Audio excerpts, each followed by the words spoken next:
ในแต่ละยุคสมัยมักจะมีบุคคลสำคัญที่ทรงอิทธิพลในแต่ละช่วงเวลาหรือในเหตุการณ์ต่างๆที่เกิดขึ้นอย่างเพลโตนักปรัชญาผู้วางรากฐานให้แก่การศึกษาในปัจจุบันไปจนถึงอดอล์ฟ ฮิตเลอร์ผู้นำพรรคนาซีเยอรมันภาพจำส่วนใหญ่ของบุคคลสำคัญผู้สร้างประวัติศาสตร์ให้กับโลกที่ผุดขึ้นมาในความคิดของเรามักจะเป็นผู้ทรงคุณวุฒิที่มีอายุหรืออยู่ในช่วงวัยกลางคนผ่านร้อนผ่านหนาวมาหลายปีแต่ความเป็นจริงแล้วบนโลกใบนี้ยังมีบุคคลสำคัญที่สร้างปรากฏการณ์ใหม่ๆให้แก่โลกตั้งแต่อายุยังน้อย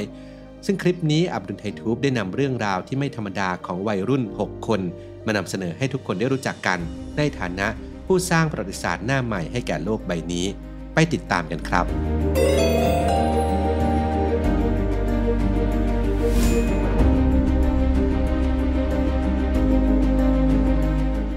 1. โจน ออฟ อาร์คนำกองทัพฝรั่งเศสได้รับชัยชนะครั้งสำคัญในศตวรรษที่ 15 ในช่วงปลายยุคกลางขณะที่ประเทศอังกฤษกำลังทำศึกกับฝรั่งเศสในสงคราม100 ปีและฝรั่งเศสมีท่าทีว่าจะพ่ายแพ้เพราะเกิดสงครามกลางเมืองภายในประเทศโจน ออฟ อาร์คเด็กผู้หญิงธรรมดาแต่มีนิสัยแตกต่างจากเด็กสาวในวัยเดียวกันเพราะเธอเคร่งศาสนาและชอบสวดมนต์เป็นประจำจนอ้างว่ามักจะได้ยินเสียงกระซิบจากพระผู้เป็นเจ้าให้ไปทำภารกิจต่างๆซึ่งหนึ่งในนั้นคือการกอบกู้ฝรั่งเศสจากการโจมตีของอังกฤษถึงแม้ว่าจะเป็นเรื่องที่เชื่อได้ยากเพราะขณะนั้นโจน ออฟ อาร์คมีอายุได้เพียง 15 ปีเท่านั้นโจน ออฟ อาร์คพยายามหาทางเข้าเฝ้าราชวงศ์ของฝรั่งเศสเพื่อบอกว่าเธอได้รับพระบัญชาให้มาทำสิ่งใดแต่คำพูดของเด็กสาวไม่หนักแน่นมากพอที่จะทำให้ใครเชื่อได้จึงต้องผ่านบททดสอบต่างๆเพื่อพิสูจน์ว่าเธอคือหญิงบริสุทธิ์ที่จะมาช่วยฝรั่งเศสให้ได้รับชัยชนะซึ่งในที่สุดแล้วก็ได้รับการยอมรับว่าเป็นหญิงสาวตามตำนานที่มีตัวตนอยู่จริงในขณะที่ทหารฝรั่งเศสเองเมื่อได้ยินเรื่องของเธอก็เกิดกำลังใจฮึกเหิมและออกรบโดยมีโจน ออฟ อาร์คเป็นกำลังสำคัญในการนำทัพเข้าต่อสู้ระหว่างนั้นมีเหตุการณ์ที่ยากจะอธิบายเกิดขึ้นหลายครั้งเช่นโจน ออฟ อาร์คสามารถเปลี่ยนทิศทางของลมเพื่อให้กองทัพทหารฝรั่งเศสสามารถข้ามแม่น้ำเพื่อไปโจมตีอังกฤษจนได้รับชัยชนะได้อย่างไรก็ตามด้วยอภินิหารที่ว่ากันว่าเธอเป็นผู้สร้างขึ้นมาทำให้ถูกมองว่าเธอเป็นบุคคลนอกรีดหรือแม่มดจึงถูกอังกฤษจับเป็นตัวประกันด้วยเหตุผลทางการเมืองและเป็นสาเหตุที่ทำให้อังกฤษพ่ายแพ้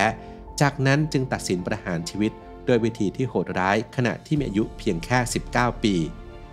หลายร้อยปีต่อมาเธอกลับกลายเป็นวีรสตรีแห่งฝรั่งเศสโดยพระสันตะปาปาเบเนดิกต์ที่ 15 ยกย่องและสถาปนาให้โจน ออฟ อาร์คเป็นนักบุญแห่งคริสตจักรคาทอลิกในปี 1920 2. บ๊อบบี้ ฟิชเชอร์อัจฉริยะหมากรุกตลอดกาล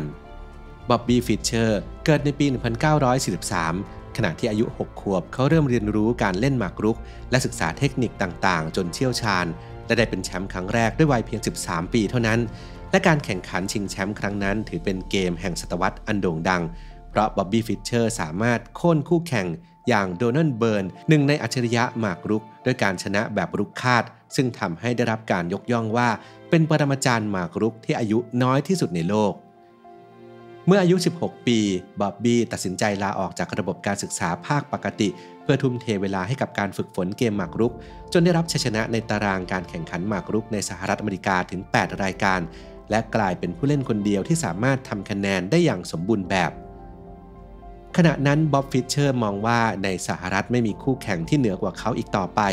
เป้าหมายถัดไปคือการแข่งขันกับแชมป์หมากรุกจากโซเวียตจากนั้นเขาได้เข้าร่วมการแข่งขันหมากรุกนานาชาติอีกหลายครั้งกับปรมาจารย์หมากรุกคนอื่นๆจากสหภาพโซเวียตรวมทั้งแชมป์โลกอย่างมิคาอิล บอตวินนิกด้วยและได้รับชัยชนะอย่างต่อเนื่องโดยวิธีการเล่นที่แยบยลพิสดารและล้ำลึกฟิชเชอร์มักจะเก็บสะสมความได้เปรียบเล็กๆน้อยๆตั้งแต่การเดินหมากครั้งแรกเพื่อเฝ้ารอจังหวะโจมตีกลับในที่สุดการแข่งขันเกมหมากรุกครั้งสำคัญที่สุดในประวัติศาสตร์เกิดขึ้นในปี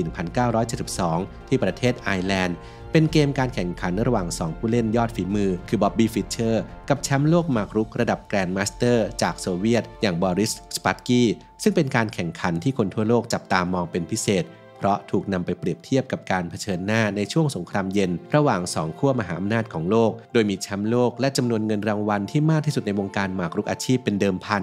แม้ฟิชเชอร์จะเพลี้ยงพล้ำในช่วงต้นของการแข่งขันแต่ที่สุดแล้วก็คว้าชัยชนะได้สำเร็จ หลังจากนั้นเขามีปัญหาทางการเมืองกับประเทศสหรัฐซึ่งเป็นบ้านเกิดอย่างรุนแรงจนต้องลี้ภัยไปต่างประเทศและไปอาศัยอยู่ที่ไอซ์แลนด์ก่อนที่จะเสียชีวิตลงในวัย 64 ปีซึ่งเท่ากับจำนวนช่องของตารางหมากรุกพร้อมกับทิ้งงานเขียนทรงคุณค่าที่ชื่อว่า Bobby Fischer Teaches Chess หนังสือที่สอนนักเล่นหมากรุกให้คิดอย่าง Bobby Fischer เมื่อต้องเผชิญหน้ากับความซับซ้อนในเกม 3. ลุยส์ เบรลผู้ประดิษฐ์อักษรเบรลลุยส์ เบรลเกิดในปี 1809 ณ ประเทศฝรั่งเศสเมื่ออายุได้ 3 ขวบเขาประสบอุบัติเหตุขณะเล่นเครื่องมือของพ่อจนทำให้สูญเสียการมองเห็นไปตลอดกาล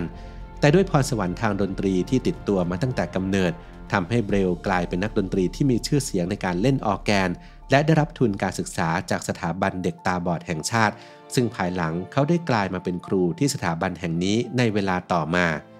เบรลเริ่มสนใจในวิธีการอ่านและเขียนของชาร์ลส์ บาเบียร์อดีตนายทหารซึ่งต่อมาเป็นนักประดิษฐ์ผู้คิดค้นวิธีการเข้ารหัสภาษาโดยใช้สัญลักษณ์จุดปั๊มบนกระดาษแข็งแทนการออกเสียงซึ่งเป็นแรงบันดาลใจในการประดิษฐ์ตัวอักษรที่ใช้สำหรับผู้พิการทางสายตาที่รู้จักกันในชื่ออักษรเบรลหรืออักษรสำหรับคนตาบอดขณะที่เบรลอายุได้เพียง 15 ปีเบรลใช้วิธีประยุกต์การเข้ารหัสแบบจุดเข้ากับโน้ตดนตรีและได้ตีพิมพ์ผลงานเกี่ยวกับระบบการเขียนวิธีใหม่นี้ต่อสาธารณชนในขณะที่มีอายุ 20 ปีเท่านั้นเบรลยังได้ตีพิมพ์หนังสือประวัติศาสตร์ฉบับอักษรเบรลเพื่อเปิดประตูสู่โลกแห่งความรู้ผ่านการอ่านด้วยการสัมผัสให้กับผู้พิการต่อมารัฐบาลฝรั่งเศสได้ประกาศใช้อักษรเบรลอย่างเป็นทางการและเผยแพร่อักษรเบรลออกไปทั่วโลกพร้อมกันนี้เขายังได้รับการยกย่องให้เป็นวีรบุรุษแห่งฝรั่งเศสในปี 1852 ด้วยหลังเสียชีวิตด้วยโรคประจำตัวลุยส์ เบรลถูกฝังไว้ที่บ้านเกิดและต่อมาในปี 1952 ได้มีการนำร่างของเขามาไว้ที่วิหารเพนเทออนในกรุงปารีสร่วมกับบุคคลสำคัญคนอื่นๆเพื่อเป็นเกียรติในฐานะผู้สร้างประโยชน์ให้กับประเทศชาติ 4. บาบาร่า จอนส์นักเคลื่อนไหวสิทธิพลเมืองบาบาร่า จอนส์เกิดในปี 1935 เติบโตขึ้นมาในฟาร์มที่บ้านเกิดของพ่อแม่ที่ Prince Edward County ในรัฐเวอร์จิเนียในช่วงสงครามโลกครั้งที่ 2 หลังบาบาร่า จอนส์ได้เข้าศึกษาที่โรงเรียนของรัฐแล้วก็เริ่มรู้สึกได้ถึงความไม่เท่าเทียมที่เกิดขึ้นโดยการแบ่งแยกโรงเรียนระหว่างนักเรียนผิวขาวและผิวสีโรงเรียนของเธอเป็นโรงเรียนสำหรับเด็กผิวสีที่ไม่มีความพร้อมทั้งในเรื่องอุปกรณ์การเรียนที่ทรุดโทรมไม่มีห้องปฏิบัติการทางวิทยาศาสตร์และโรงยิมในขณะที่โรงเรียนของนักเรียนผิวขาวนั้นเพียบพร้อมด้วยสิ่งอำนวยความสะดวกต่างๆทั้งที่มีกฎหมายว่าโรงเรียนของทุกคนควรจะเท่าเทียมกันบาบาร่า จอนส์นำเรื่องไปปรึกษาคุณครูแต่ก็ไม่ได้รับความสนใจจากนั้นเธอเริ่มวางแผนชุมนุมนักเรียนเพื่อประท้วงขอความเห็นใจว่าสิ่งที่เกิดขึ้นคือสิ่งที่ผิดปกติและไม่ยุติธรรมในการแบ่งแยกโรงเรียนเช่นนี้การไม่เพิกเฉยต่อความอายุติธรรมและความกล้าหาญในวัยเพียง 16 ปีของบาบาร่า จอนส์กลายเป็นคดีความในชั้นศาลที่ได้รับความสนใจในวงกว้างจนนำไปสู่การสิ้นสุดการแบ่งแยกมาตรฐานของโรงเรียนโดยตัดสินจากสีผิวของนักเรียนพร้อมทั้งให้มีการกำหนดอย่างชัดเจนในปี 1954 ว่าการแบ่งแยกโรงเรียนผิดต่อหลักรัฐธรรมนูญนับเป็นต้นแบบของการต่อสู้อย่างกล้าหาญของเด็กสาววัยรุ่นในยุคนั้น 5. แมรี่ เชลลีย์ผู้เขียนแฟรงเกนสไตน์วรรณกรรมไซไฟเรื่องแรกของโลกปัจจุบันมีผลงานแนวไซไฟเหนือจินตนาการอยู่มากมายทั้งในภาพยนตร์การ์ตูนและนิยายที่สร้างขึ้นมาจากเรื่องราวเหนือธรรมชาติที่ไร้ขีดจำกัดแต่หากพูดถึงผลงานแนวไซไฟหรือนิยายโกธิกในยุคบุกเบิกวรรณกรรมวิทยาศาสตร์แนวใหม่ระดับตำนานที่มีอิทธิพลต่อเนื่องมาจนถึงปัจจุบันก็คงต้องยกเครดิตให้กับงานเขียนเรื่องแฟรงเกนสไตน์แมรี่ เชลลีย์เด็กสาวชาวอังกฤษเริ่มเขียนเรื่องแฟรงเกนสไตน์ขณะที่เธออายุได้เพียง 18 ปีและใช้เวลาเขียนทั้งสิ้น 9 เดือนจากนั้นในการตีพิมพ์ช่วงแรกมีการไม่เปิดเผยชื่อผู้เขียนอยู่หลายปีจนมาถึงฉบับแก้ไขปรับปรุงซึ่งได้รับการตีพิมพ์ที่ฝรั่งเศสในปี 1823 จึงค่อยเปิดเผยชื่อของแมรี่ในฐานะผู้แต่งแม้แรงบันดาลใจในการเนรมิตงานเขียนแฟรงเกนสไตน์ขึ้นมาของแมรี่ เชลลีย์อาจฟังดูแล้วเจ็บปวดเพราะมันเกิดจากภาวะที่แมรี่ต้องสูญเสียแม่ตั้งแต่เด็กแต่ทว่ามันได้กลายเป็นผลงานที่เป็นจุดเริ่มต้นของผลงานไซไฟในปัจจุบันที่ทั้งทรงคุณค่าและมีร่องรอยของปรัชญาชีวิตที่ทั้งงดงามและเจ็บปวด แฝงเอาไว้อย่างน่าประทับใจ 6. มาลาลา ยูซัฟไซ